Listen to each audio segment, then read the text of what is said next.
Paste करतो आपल्याला हे 3 बोटाचं अंतर सोडायचं आणि असं मार्किंग करायचं.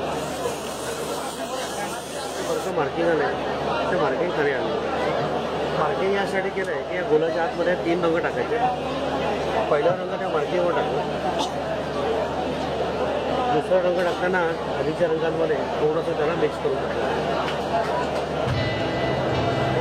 तिसरा रंग हा मध्ये पूर्ण करून टाकला. हा झाला बेस. बेस केल्यानंतर सेंटर पॉईंट काढायचं. तर सेंटर आणि डिझाईनचा सेंटर आपण एकमेकांना फक्त मॅच केलं आहे. आता जाळीवरती पांढरा, पिवळा आणि पोपटी हे रंग फिक्स आहेत. डिझाईन कोणताही असलं तरी लाईट कलर असल्यामुळे हे बेसला वापरायचे नाही. सुरुवातीला हिरवा रंगाची बाहेर फिरवला. त्याच्याखाली पिवळा रंग आधीच्या रंगांमध्ये थोडंसं ओव्हरलॅप करून फिरवला.